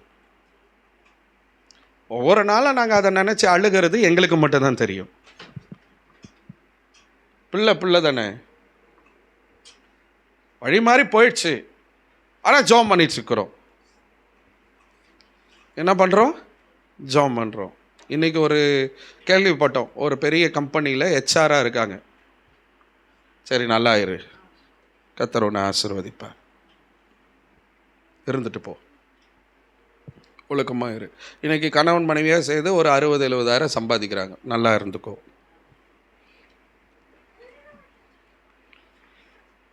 இப்போது சரி, ஏதோ போயிடுச்சு, பிள்ளைங்க நல்லா இருக்கணும்னு நீங்கள் நினச்சது ஆசீர்வாதம். பத்தியா பாஸ்டர் 60,000-70,000 சம்பாதிக்கிறாங்களாம் அப்படின்னு யாராவது நினச்சிங்கன்னா அது வன்கண். வந்துட்டனா பாயிண்ட்டுக்கு? ஆ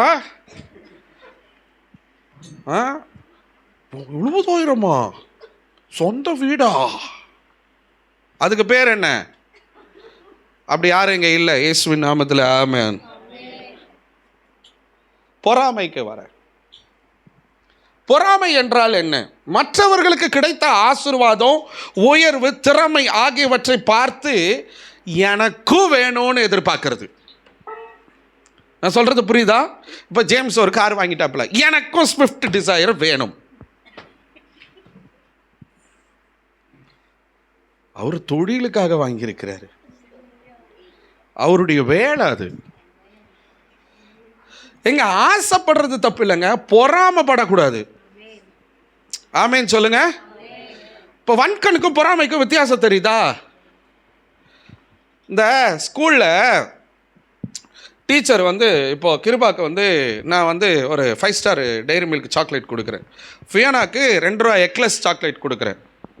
ஃபியானா என்ன சொல்லுவா? அவளுக்கு 5 ஸ்டார் டெய்ரி மில்க், எனக்கு எக்லஸ், எனக்கும் 5 ஸ்டார் வேணும். அது சின்ன குழந்தைங்க செய்கிறது, அவங்களுக்கு தெரியாது. அதுதான் பொறாமை. அவங்க அது வாங்கிட்டாங்க, நானும் வாங்க முடியாது. பக்கத்து வீட்டுக்காரி தங்கச்சி என்ன பண்ணிட்டா, பட்டு புடவை வாங்கிட்டோம், எனக்கும் பட்டு புடவை வேணும். என்னையா கரெக்டா?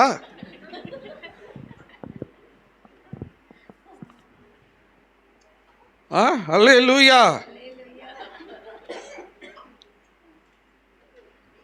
எனக்கு தெரிஞ்சு ஒரு தேவ மனுஷன், ஒரு விசுவாசி, என்னையும் காலம் சென்ற திரு சூரியசேகர் ராஜ் ஐயாவையும் கூப்பிட்டாரு. ஐயா இந்த ஷோரூமுக்கு வாங்கய்யா அப்படின்னு சொல்லிட்டு. இதை அவங்க பார்த்து சங்கடப்பட்டாலும் எனக்கு பிரச்சனை இல்லை. ஷோரூமுக்கு வாங்கயான்னு கூப்பிட்டாரு. சரின்னு போனோம். என்னடான்னா அவங்க தலைமுறை இருக்குது, அவருக்கு சந்ததி இருக்குது. அந்த சந்ததியில் ஒருவர் பைக் வாங்குறாங்க. என்ன பண்ணுறாங்க? பைக்கு வாங்குறாங்க. என்னையா அப்படின்னா திடீர்னு நெஞ்சை பிடிச்சிக்கிட்டாரு. செஸ்ட் பெயின் வந்துருச்சு அவருக்கு. ஷோரூம்லேயே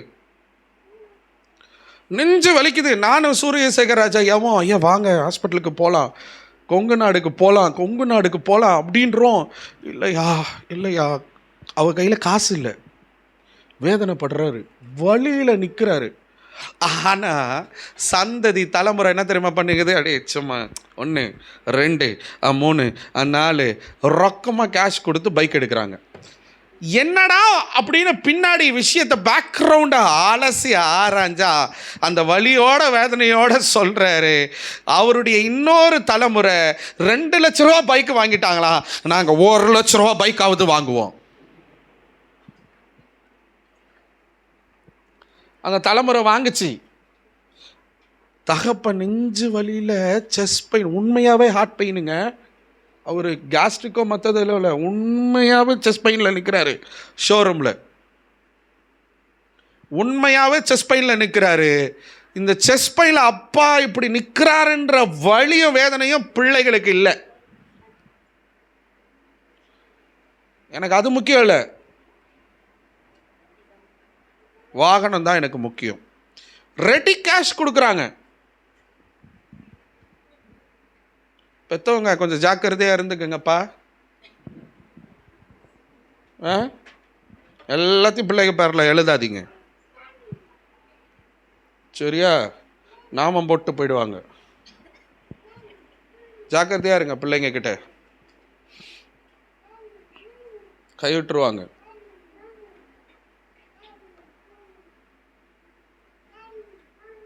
ரொம்ப கஷ்டமாக இருந்தது. அதுக்கப்புறம் அவங்க ஹாஸ்பிட்டலுக்கு போய் அட்மிட் ஆகி அவர் இன்சூரன்ஸ் ஏதோ கிளைம் பண்ணி அவருக்கு ஆஞ்சியோகிராம் பண்ணி ஆஞ்சியோபிளாஸ்டி ஸ்டண்ட் வச்சாங்க. அதுக்கப்புறம் ரிசல்ட் என்ன தெரியுமா? பைக் 1 மாதம் கூட ஓடலை, படிக்க போயிடுச்சு. பைக்கு எங்கே போச்சுன்னே தெரியாது. பைக்கு எங்கே போச்சுன்னே தெரியாது. தகப்பன் வேதனையில் நிற்கும் போது, வழியில் இறுதிய நோவில் நிற்கும் பொழுது உனக்கு எப்படி அது காசு ரொக்கம் கொடுத்து உன்னால் பைக் வாங்கணும்னு தோணுது? பொறாமை. காரணம் என்ன? இப்போ அவன் வாங்கிட்டான், நான் வாங்குவேன் பைக்கு. அவன் இது பண்ணிட்டான், நானும் பண்ணுவேன். அல்லேலூயா, அல்லேலூயா. இங்கே பாருங்களேன், யாக்கோபு 3ஆம் அதிகாரம், யாக்கோபு நிருபம் 3ஆம் அதிகாரம் 16வது வசனத்தை வாசிங்க. யாக்கோபு 3ஆம் அதிகாரம் 16வது வசனம்.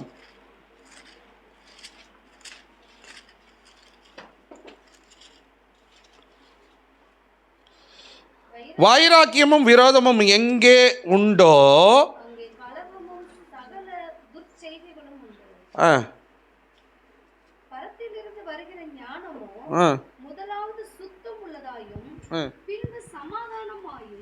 சமாதானமும் சாந்தமும் இணக்கம் உள்ளதாயும் இரக்கத்தாலும் நற்கள்ளிகளாலும் நிறைந்ததாயும் பட்சபாதம் இல்லாததாயும் மாயமற்றதாயும் இருக்கிறது. இந்த 16வது வசனம் பாருங்க. வைராக்கியமும் விரோதமும் எங்கே உண்டோ அங்கே கலகமும் சகல துர்ச்செய்கைகளும் உண்டு. இதை ஒரு ஈஸி தமிழ் டிரான்ஸ்லேஷனில் எப்படி சொல்லப்படுதுன்னா, எங்கே பொறாமையும் சுயலாப ஆசையும் இருக்குதோ அங்கே குழப்பமும் சகல தீமையும் இருக்குமா. எங்க பொறாமையும் சுய லாப ஆசை. எவன் எக்கெடுக்கிட்ட போனா எனக்கு என்ன, நான் நல்லா இருந்தா போதும், இதுதான் சுய லாப ஆசை. எனக்கு நன்மை வருதா, எனக்கு ஆசீர்வாதம் வருதா, பக்கத்து வீட்டுக்கார அவன் என்ன பண்ணானோ.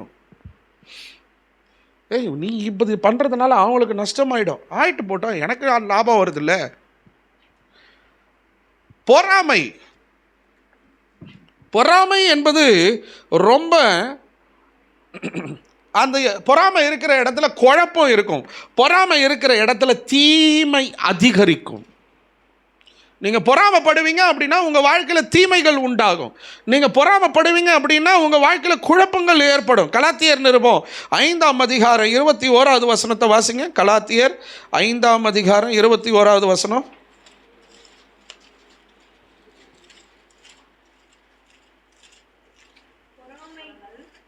ஆ ஆ ஆ ஆ ஆ தேவனுடைய ராஜ்யத்தை இல்லை என்று முன்னே நான் சொன்னது போல இப்போவும் சொல்கிறேன். மாம்சத்தின் கிரியைகளை குறித்து ஒரு 17 லிஸ்ட் அங்கே கொடுக்கப்பட்டிருக்கிறது. மாம்சத்தின் கிரியைகள், இதுக்கு அடுத்து ஆவியின் கனிகள் அங்கே வரும். கவனிக்கிறீங்களா? எத்தனை பேர் கவனிக்கிறீங்க? கவனிக்கிறீங்களா? அல்லேலூயா. ஆவியின் கனிகள் 9, அதுக்கு மேலே மாம்சத்தின் கிரியைகள் 17. அந்த 17ல் 1 பாயிண்ட் அவுட் பண்ணுறார் பவுல் கலாத்தியருக்கு எழுதும்போது, பொறாமை இருக்கிறவங்க எங்கே போகிறது இல்லையா? பரலோக ராஜ்யத்துக்குள்ளே பிரவேசிப்பதில்லை. நீ ஒருத்தர் நன்மை பெறுறாங்க, ஒருத்தர் ஆசீர்வாதம் வாங்குறாங்க, பெற்றுக்கொள்கிறாங்க, ஒரு உயர்வை அடைகிறாங்கன்னா சந்தோஷப்படணும், அவங்கள பிளஸ் பண்ணணும், கர்த்தர் உங்களை இன்னும் ஆசீர்வதிப்பாருன்னு சொல்லணும். அதை விட்டுட்டு அவங்க வாங்கிட்டாங்க, அவங்க உயர்வை பெற்றுக்கொண்டாங்க, எனக்கும் அது வேணும்னு பொறாமையோடு அந்த காரியத்தை நம்ம பார்க்கும் பொழுது நமக்கு தீமை தான் வரும். ஸோ ஒருத்தர் நல்லா இருக்கிறாங்க அப்படின்னா நல்லா இருக்கட்டும் ஏசப்பா அப்படின்னு சொல்லி. ஒரு போதகருடைய திருச்சபையில் முன்ன நான் கீபோர்ட் கிளாஸ் எடுத்துக்கொண்டு இருந்தேன். அங்கே ஒரு மேரிடான ஒரு தங்கச்சி, சின்ன பிள்ளை தான், மேரிடான தங்கச்சி என்கிட்ட வந்து கொஞ்சம் நாட்கள் கீபோர்டு படித்தாங்க. பட்டு சில வருடங்கள் அவங்களுக்கு குழந்தை கிடையாது. அதுக்கப்புறம் அந்த கீபோர்ட் கிளாஸ் அங்கே எடுக்கிறது ஒரு 1 இயர் கழித்து ஸ்டாப் ஆகிடுச்சு. பட் அந்த சபைக்கு நான் வருவேன். அங்கே ஆராதனையிலையோ இல்லை மீட்டிங்ஸ்லையோ எனக்கு கலந்து கொள்வதற்கு வாய்ப்பு கிடைக்கல. இன்றைக்கி காலையில் அந்த திருச்சபையில் இருக்கிற இன்னொரு விசுவாச சகோதரி அவங்க வாட்ஸ்அப் ஸ்டேட்டஸில் அந்த தங்கச்சிக்கு ஒரு குழந்தை பிறந்து, அந்த குழந்தைக்கு இன்றைக்கி பர்த்டே, அந்த தங்கச்சியாக அந்த குழந்தை இவங்க இந்த 3 பேர் நிற்கிற ஒரு ஃபோட்டோவை ஸ்டேட்டஸில் வச்சுருந்தாங்க. நான் காலையில் பார்த்துட்டு ரொம்ப சந்தோஷமாயிடுச்சு. ரொம்ப நாள் கழித்து இந்த தங்கச்சி திருமணமாகி குழந்தை இல்லாதப்போ நம்ம பார்த்தது, இன்றைக்கி ஃபோட்டோவில் ஒரு குழந்தைய கையில் வச்சுட்டு, அதுக்கு ஒரு 2-3 வயசு இருக்கும், அந்த பிள்ளைய கையில் வச்சுக்கிட்டு இன்றைக்கி அந்த குழந்தைக்கு பர்த்டே அப்படின்னு போட்டிருக்காங்களேன்னு ரொம்ப சந்தோஷமாக நான் ஒரு வாழ்த்துதலை அனுப்பி வச்சேன் வாட்ஸ்அப்பில். யோசிச்சு பாருங்களேன். இப்போ எனக்கு ஒரு பையன் வேணும்னு ஆசைப்பட வேணுமா? எனக்கு ஒரு ஆசை இருந்துச்சு, எனக்கு ஒரு பையன் பிறந்தா ப்ரேயர்னு பேர் வைக்கணும், கூப்பிடும்போது ப்ரேயர் அப்படின்னு கூப்பிடணும்னு. எனக்கு அந்த பேரை எப்போ என் மனதில் பட்டுச்சு அப்படின்னா, நான் பைபிள் காலேஜ் ஃபஸ்ட் இயர் படிக்கும்போது எனக்கு ஒரு ஆசிரியர் இருந்தார். அந்த ஆசிரியர் பெயர் ப்ரேயர். சூப்பராக டீச் பண்ணுவார் பைபிள் கிளாஸு. ப்ரேயர் சார் வராருன்னா எங்களுக்கு பயங்கர ஜாலி ஆகிடும். எங்களை நிறைய, அவருக்கு புதுசாக திருமணம் ஆகிறதுக்கு முன்னாடி டீச் பண்ண வந்தார். திருமணம் ஆன பிறகு எங்களெல்லாம், எங்கள் ஸ்டூடெண்ட்ஸ் சிலர், அவருக்கு ரொம்ப நாங்கள் நெருக்கமாக இருந்தவங்களை மட்டும் சார் வீட்டுக்கு கூப்பிட்டு போய் பிரியாணிலாம் செஞ்சு போட்டு எங்களை வெளியெல்லாம் சுற்றி கூட்டி போய் காமிச்சிட்டு இருந்தார் ஃபஸ்ட் இயரில். அதுக்கப்புறம் நான் செகண்ட் இயர் இசி காலேஜுக்கு வந்துட்டேன். வேறு காலேஜ்லேருந்து இந்த காலேஜுக்கு வந்துட்டேன், எம்டிஎஸ்சிக்கு. அதுக்கப்புறம் அவர் என்ன ஆனாருன்னே தெரியல, அவர் எங்கே இருக்காருன்னு தெரியல. அப்போது எனக்கு ஒரு ஐயோ, ப்ரேயர் சார்னு கூப்பிட்றதே அவ்வளோ சந்தோஷமாக இருக்குதே, நமக்கு ப்ரேயர்ன்னு கூப்பிட்ற ஒரு பிள்ளை இருந்தால் எப்படி இருக்கும்? ப்ரேயர். நான் நிறைய பேருக்கு சொல்லியிருக்கேன், ப்ரேயர்னு பேர் வைங்க. ஜெபக்கனி, ஜெபசெல்வி இதெல்லாம் எனக்கு ஓல்டு ஆயிடுச்சு. ஜபந்தான், ப்ரேயர். யோசிச்சு பாருங்களேன். ப்ரைஸ் அப்படின்னு பேர் வச்சுருக்காங்க தெரியுமா? ப்ரைஸ். அரண்மனைன்னு பேர் வச்சுருக்காங்க தெரியுமா உங்களுக்கு? அரண்மனை பேர், அரண்மனை கூப்பிட்ற, அரண்மனை இங்கே வா, அரண்மனை, கொஞ்சம் தண்ணி எடுத்துட்டு வா, எப்படி இருக்கும்?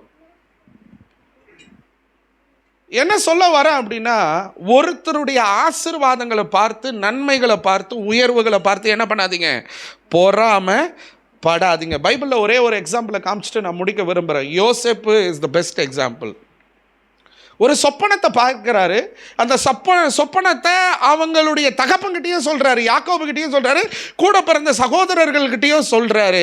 அந்த சொப்பனம் அவர்களுடைய சகோதரர்களுடைய இருதயத்தில் எதை விடுதச்சு? இவர் போய் சொன்னார், நல்ல இருதயத்தோட தேவன் காண்பித்த சொப்பனத்தை போய் சொல்லுகிறார். அவருடைய சகோதரருக்குள்ள ஆக்சுவலி என்ன வந்திருக்கணும் அப்படின்னா, தன் சகோதரன் தேவனோடு இவ்வளவாய் உறவாடுகிறானே, கர்த்தர் இவ்வளவாய் தன்னுடைய சகோதரனுக்கு வெளிப்பாடுகளை கொடுக்கிறாரே, ஒரு நல்ல விசேஷமான கிருபையுள்ள ஒரு தம்பியை ஆண்டவர் நமக்கு கொடுத்திருக்கிறார் என்று சந்தோஷப்பட வேண்டிய மூத்த சகோதரர்கள் பொறாமை கொண்டார்கள். பொறாமை எங்க கொண்டு போய் விட்டுச்சு தெரியுமா? அவனை குழியில தூக்கி போட விட்டுச்சு. பொறாமை அவனை அடிமையா வைக்க விட்டுச்சு. பொறாமை அவனை கொலை செய்வதற்கு கூட அவனை கொண்டு போச்சு. அந்த இருதயம் வந்துச்சா வரலையா?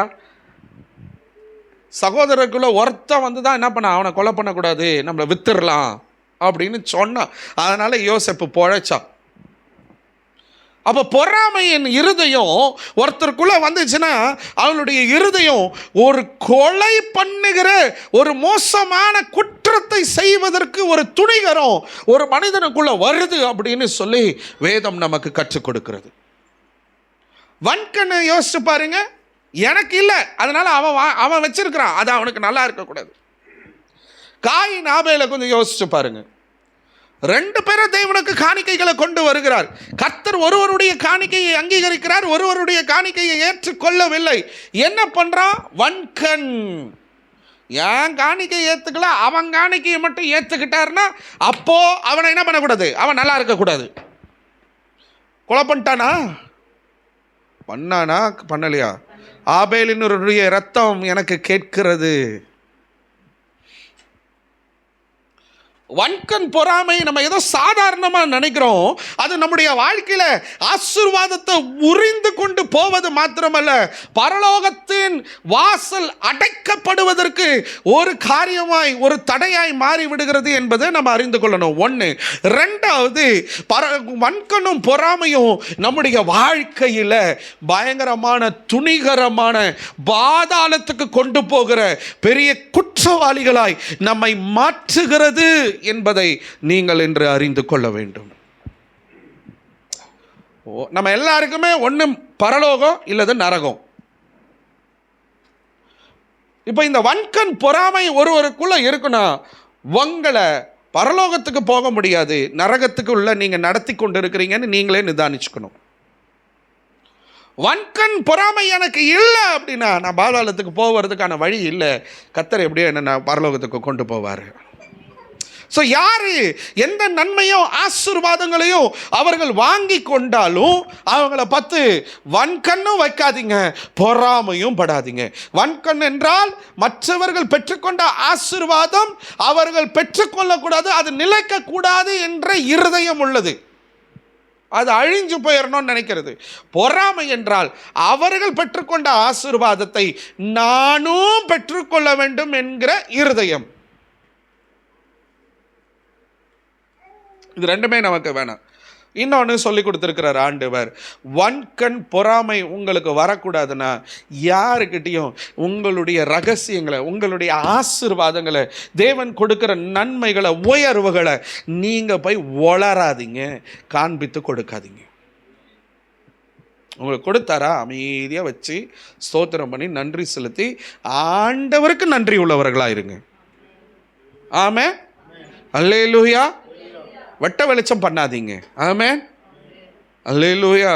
பல முறை என் ஒய்ஃப் சொல்லியிருக்காங்க, நீங்கள் சொல்லாதீங்கப்பா, யாருக்கிட்டையும் சொல்லாதீங்க, நீங்கள் பேசாதீங்க, இது வந்துடும், இது ஆயிடும், இப்படி நடந்துடும். நடக்கிறதுக்கு முன்னாடியே ஏன்பா சொல்கிறீங்க? அது நடக்காமலே போயிருக்குது, நடக்காமலே போயிருக்குது. சரி, நடக்காமல் போனால் பரவாயில்ல, தீமையெல்லாம் வந்திருக்கு, நஷ்டம்லாம் வந்திருக்குது. சொல்லாதீங்க. உங்களுக்கு கர்த்தர் கொடுக்குற ஆசீர்வாதத்தை கர்த்தருக்கு சொல்லுங்க. விருப்பமாக இருந்தால் ஊழியக்காரர்கிட்ட சொல்லுங்கள். ஊழியக்காரர் உங்களை நல்லா இருக்கணும் தானே. எனக்கு ஆசை, நம்ம ஒரு சொந்த இடத்துல நம்ம ஆலயத்தில் எல்லாரும் காரில் நிற்கணும்னு. ஆமென்.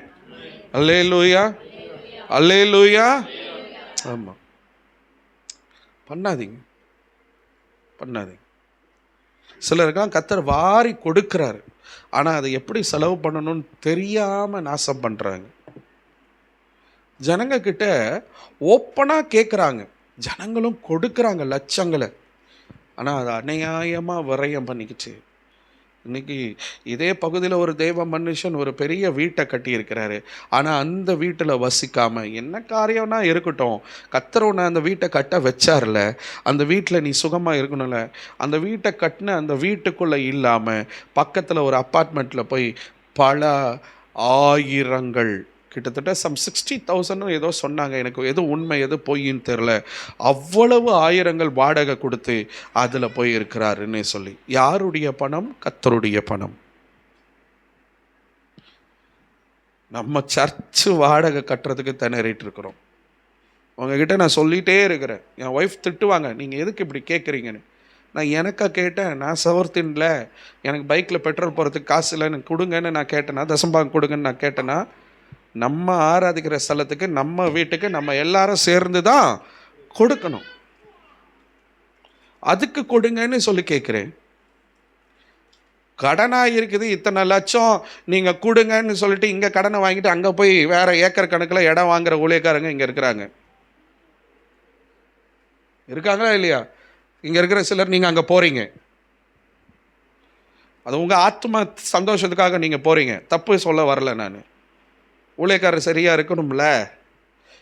லட்சங்கள் கொடுக்குறாங்க ஜனங்க, லட்சங்கள் கேட்டே வாங்குறாரு லைவ்ல. ஆனால் இங்கே வாங்கிட்டு சொன்ன காரணத்துக்கு வாங்கிட்டு அங்கே போய் ஏக்கர் கணக்கில் லட்சங்களை போட்டு இடத்த வாங்குறாங்க. நீங்கள் கொஞ்சம் யோசிச்சு பாருங்களேன். நம்ம சபையின் மேலே உங்களுக்கு அக்கறை இருக்கணும். ஆமென் சொல்லுங்க. அல்லேலூயா. முதல் வாரம் 2வது வாரத்துக்குள்ளே உங்களுடைய தசம பாகத்தை சரியாக படையுங்க, எடுத்து வைங்க கர்த்தருக்காக.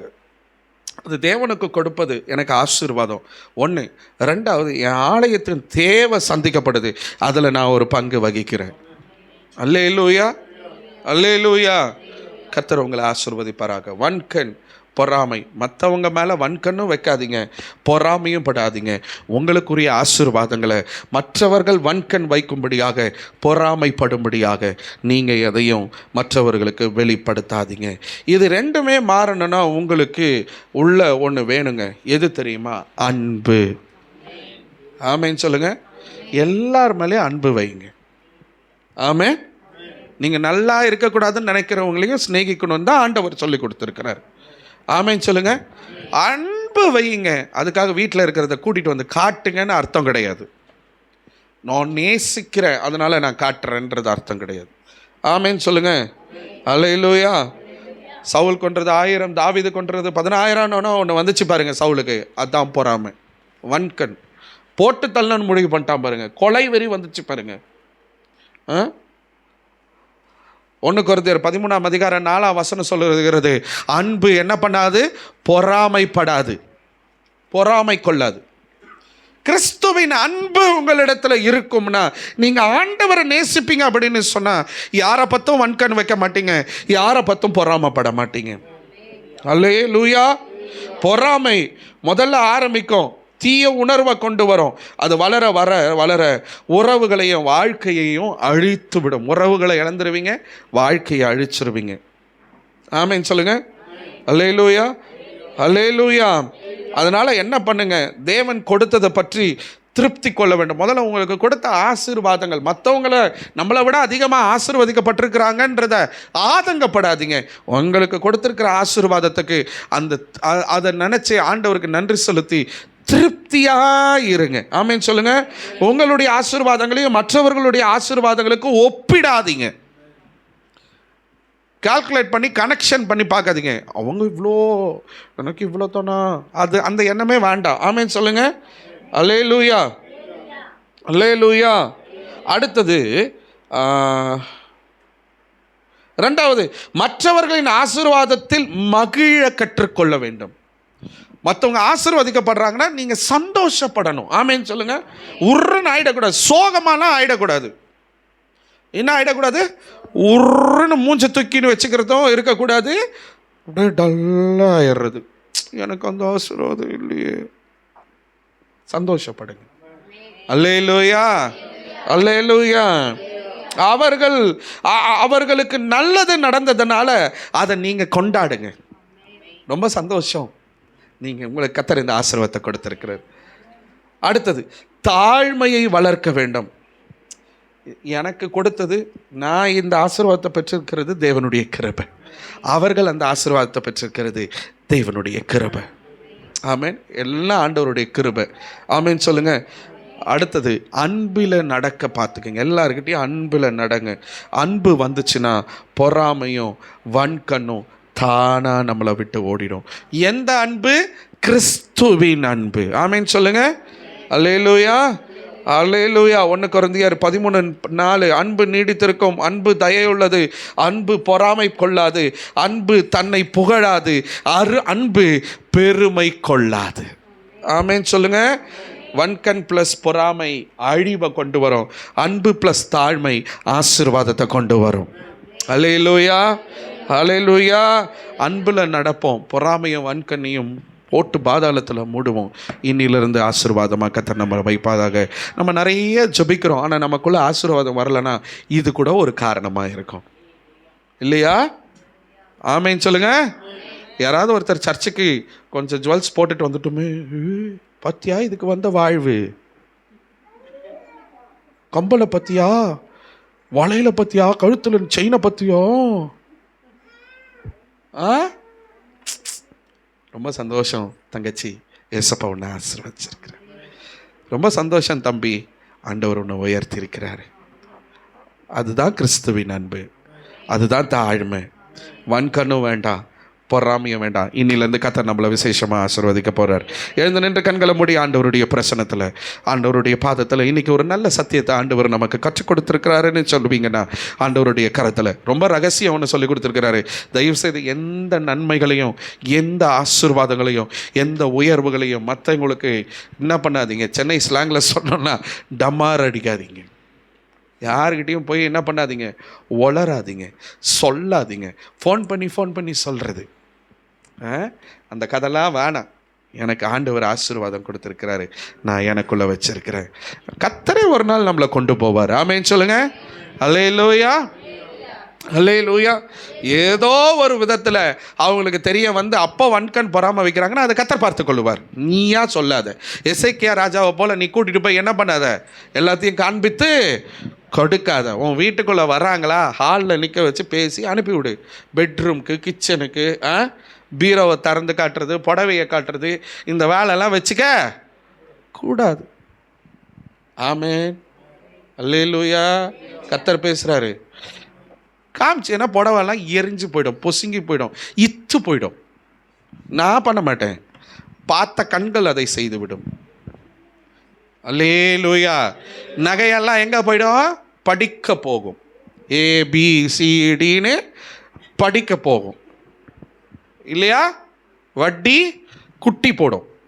ஜாக்கிரதை, பி கேர்ஃபுல். கர்த்தர் இன்னைக்கு ஒரு நல்ல ஆலோசனையை கற்றுக் கொடுத்துருக்கிறார். கண்களை மூடி ஆண்டவருடைய பிரச்சனத்தில், கண்களை மூடி ஆண்டவருடைய பிரச்சனத்தில், ஆண்டவரே இந்த சத்தியத்தை எங்களுக்கு கற்றுக் கொடுத்ததுக்காக நன்றி அப்பா. உங்களுடைய பிரச்சனத்தில் எங்களை நடத்துகிறதற்காக நன்றி ஆண்டவரே. வன்கண் பொறாமை எங்களுக்குள்ள வேண்டாம் ஆண்டவரே, அது முற்றிலும் வேறறுக்கப்படுவதாக. வாயை திறந்து ஜெபம் பண்ணுங்க, வாயை திறந்து ஜெபம் பண்ணுங்க. ஒருவேளை அப்படி ஒரு இருதயம் சிந்தனை உங்களுக்குள்ள இது வரைக்கும் இருந்திருக்கும், நான் இன்னைக்கு ஒப்பு கொடுங்க அப்பா. நான் இப்படியெல்லாம் இருந்த ஆண்டவரே, இவங்களெல்லாம் பார்த்து நான் பொறாமப்பட்டுறது உண்டு, இவங்களெல்லாம் பார்த்து நான் வன்கண் கொண்டது உண்டு அப்பா, என்னை மன்னிச்சிருங்க ஆண்டவரே. என்னால் அவங்களுக்கு எந்த ஆசீர்வாத தடையை வந்துடக்கூடாதப்பா. நான் யாரை பார்த்தெல்லாம் வன்கண் பட்டனோ, நான் யாரை பார்த்தெல்லாம் பொறாமப்பட்டனோ, அவங்களாம் நல்லா இருக்கட்டும்னு சொல்லி மனசார கையை உயர்த்தி பிதா குமாரன் பரிசுத்தாவின் நாமத்தில் அவங்கள நான் ஆசீர்வதிக்கிறேன்னு சொல்லுங்க. வாயை திறந்து சொல்லுங்க, அவங்க நல்லா இருக்கட்டும்ப்பா. நான் யாரை பார்த்தெல்லாம் பொறாமப்பட்டனோ, நான் யாரை பார்த்தெல்லாம் வன்கண் அடைந்தனோ, அவங்க எல்லாம் சுகமாக இருக்கட்டும் ஆண்டவரே. அவங்கெல்லாம் செழிப்பாக இருக்கட்டும் ஆண்டவரே. அவங்கெல்லாம் உயர்வாக இருக்கட்டும் ஆண்டவரே. உங்களை ஆசீர்வதிங்க, ஜெபம் பண்ணுங்க, கர்த்தர் உங்களை ஆசீர்வதிச்சிருவாரு. யோபு தன்னுடைய சிநேகிதர்களுக்காக ஜெபம் பண்ண ஒரு பெரிய விடுதலையை பெற்றுக்கொண்டான். அது காரியம் வேறவா இருக்கலாம், ஆனால் மற்றவங்களுக்காக ஜெபிக்கும் பொழுது ஒரு ஆசீர்வாதம் வந்துச்சு, ஒரு விடுதலை வந்துச்சு. தம்பி, தங்கச்சி, சிஸ்டர், பிரதர், இன்னைக்கு நீங்கள் ஆண்டவரே, நான் இவங்களை பார்த்து வன்கண் அடைஞ்ச ஆண்டவரே, இவங்களை பார்த்து பொறாமப்பட்ட ஆண்டவரே, என்னை மன்னிங்க ஆண்டவரே, அவங்க நல்லா இருக்கட்டும்ப்பா, அவங்க நல்லா இருக்கட்டும். கண்ணமுடி பிதா குமாரன் பரிசுத்தாவின் நாமத்தில் அவங்க நல்லா இருக்கட்டும்னு சொல்லுங்க, மனசார சொல்லுங்க, கிறிஸ்துவின் அன்புல சொல்லுங்க. ஏசப்பா அவங்க நல்லா இருக்கட்டும் ஆண்டவரே, அவங்கள எல்லாரையும் ஆசீர்வாதமாக வையுங்க. இந்த வன்கண்ணின் இருதயம், இந்த பொறாமையின் இருதயம் எனக்கு வேண்டாம் ஆண்டவரே, எனக்கு அந்த எண்ணம் வேண்டாம் ஆண்டவரே. ஐயோ அவங்க நல்லா இருக்காங்களே, அவங்க அதை வாங்கிட்டாங்களே, அவங்க இப்படி இருக்கிறாங்களே, இந்த இருதயம் எனக்கு வேண்டாம் ஆண்டவரே. உங்களுடைய அன்பில் நிற்கணும் ஆண்டவரே. உங்க கிருபையில தான் நான் இன்னைக்கு உயிரோட இருக்கிறேன் ஆண்டவரே. உங்க கிருபை தான்ப்பா என்னை வாழ வைக்குது ஆண்டவரே. மற்றவங்க பெறுகிற ஆசீர்வாதத்தை பட்டு நான் பொறாமப்படக்கூடாது அப்பா. எனக்குள்ள வன்கண் இருதயம் வரக்கூடாது ஆண்டவரே. ஆண்டவரே, ஈவில் ஐ, ஜெலஸ் எனக்கு வேண்டாம் ஆண்டவரே. Let them be blessed oh God. அவங்க ஆசீர்வாதமா இருக்கட்டும் ஆண்டவரே. அதே போல ஆண்டவரே, உங்களுடைய சித்தம் இல்லாம ஆண்டவரே, நீங்க சொல்லாம நான் என்னுடைய நீங்க கொடுத்த என்னுடைய ஆசீர்வாதங்களை நானே வெட்ட வெளிச்சம் பண்ணிட்டேன் ஆண்டவரே. என்னை மன்னிச்சிருங்க ஆண்டவரே. அதனால நிறைய இழந்துட்டேன்ப்பா, நிறைய ஆசீர்வாதங்களை இழந்துட்டேன்ப்பா. மற்றவங்களுக்கு போய் என்னுடைய ஆசீர்வாதங்களை வீண் பெருமைக்காக, வீண் சுய பெருமைக்காக, நான் பார்த்தியா நான் இதை வாங்கிட்டேன், அதை வாங்கிட்டேன், நான் எப்படி இருக்கேன் அப்படி இருக்கேன்னு சொல்றதுக்காக ஆண்டவரே, நீர் எனக்கு கொடுத்த ஆசீர்வாதங்களை மற்றவங்களுக்கு சொல்லி அதை காண்பித்து கொடுத்து என்னுடைய ஆசீர்வாதங்களை நான் இழந்துட்டேன் ஆண்டவரே. என்னை மன்னிங்கப்பா. இனி நீங்க கொடுக்கிற எதையும் உங்க வார்த்தையை சொல்லாம, நீங்க எனக்கு சொல்லாம நான் யாருக்கிட்டையும் காமிச்சு கொடுக்க மாட்டேன் ஆண்டவரே. நான் யாருக்கிட்டையும் சொல்ல மாட்டேன் ஆண்டவரே. நீங்க கொடுத்த ஆசீர்வாதத்தை உங்களுக்கு நன்றி செலுத்தி அதை நான் அனுபவிக்க, அதை நான் சுதந்திரித்து கொள்ள என் தேவன் எனக்கு கிருபை தாங்கன்னு சொல்றவங்க மட்டும் வலது கரத்தை உயர்த்தி ஜெபம் பண்ணுங்க. வலது கரத்தை உயர்த்தி ஜெபம் பண்ணுங்க. கர்த்தர் இன்னிலிருந்து ஒரு ஆசீர்வாதத்தை உங்களுக்கு கொடுப்பாராக. இன்னிலிருந்து ஒரு நன்மையை கொடுப்பாராக. இன்னிலிருந்து ஒரு பெரிய கிருபையை உங்களுக்கு கொடுப்பாராக. நீ ஆசீர்வாதமாகவே இருப்பாய். ஓ, இடதுபுறத்திலும் வலதுபுறத்திலும் நீ இடம் கொண்டு பெருகுவாயாக. கர்த்தர் உன்னை உயர்த்துவாராக. சகல ஜாதிகளிலும் சகல ஜனங்களிலும் கர்த்தர் உங்களை மேன்மைப்படுத்துவாராக. கர்த்தர் உங்களை ஆசீர்வதிப்பாராக. தகப்பனே, உமக்கு நன்றி சொல்லுகிறப்பா. இந்த சத்தியத்தை கேட்ட ஒவ்வொரு பிள்ளைகளையும் கர்த்தர் ஆசீர்வதிங்க, உயர்த்துங்க, மேன்மைப்படுத்துங்க. இயேசுவின் நாமத்தில் ஜெபிக்கிறோம் நல்ல பிதாவே.